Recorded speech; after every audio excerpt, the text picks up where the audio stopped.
Bonjour. Depuis le 12 janvier 2017, à Lyon, un phénomène étrange se produit chaque nuit à 3h33 précises. Une ligne du 17, le numéro d'urgence français, sonne. Une voix féminine, calme mais tendue, dit toujours la même chose. Il est là, il me regarde. Puis, après 10 secondes de silence, la communication est coupée. Les premiers mois, les opérateurs pensent à une erreur, à une mauvaise blague, à une personne âgée désorientée. Ils notent l'appel, mais n'interviennent pas. Après tout, aucun cri, aucune demande d'aide explicite. Juste cette phrase, répétée nuit après nuit. Mais Camille Royer, c'est son nom, n'était ni folle, ni seule, ni en danger. Du moins, c'est ce qu'on croyait. Âgée de 24 ans, étudiante en psychologie, elle vivait seule dans un petit appartement du quartier de la Croix-Rousse. Calme, intelligente, sans antécédents psychiatriques. Ses voisins la décrivent comme discrète mais souriante.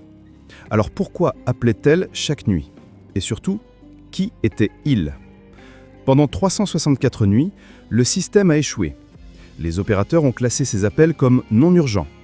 Personne n'envoyait de patrouille, personne n'a vérifié. Puis, le 11 janvier 2018, la 365e nuit, quelque chose a changé. L'opératrice de service, Léa Moreau, fatiguée mais attentive, a fait ce que personne n'avait fait. Elle a enregistré le silence après la phrase. Et dans ce silence, elle a entendu quelque chose.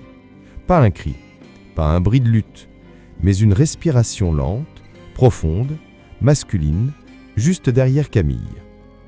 Puis un léger grincement de parquet, comme si quelqu'un s'approchait. Léa, terrifiée, a crié dans le téléphone « Camille ?» Pas de réponse. Elle a immédiatement envoyé une patrouille. 7 minutes plus tard, les policiers frappaient à la porte de Camille. Aucune réponse. Ils ont enfoncé la porte. L'appartement était vide. Pas de signe d'effraction, pas de lutte, pas de sang. Rien. Seulement le téléphone portable de Camille, posé au milieu du salon, encore allumé, en mode appel. L'écran affichait « Appel terminé, 3h33 ». Camille avait disparu. Depuis, aucune trace. Aucun retrait bancaire, aucun signal de téléphone. Rien. L'enquête a exploré toutes les pistes. Un ex-petit ami obsessionnel, un voisin voyeur, un trouble dissociatif. Mais aucune preuve. Pire, les enregistrements des 364 premiers appels ont disparu des serveurs. Seul l'appel du 365e jour a été conservé, celui avec la respiration.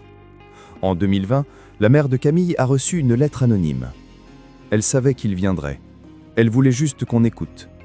Mais qui est il? Un homme réel? Une hallucination?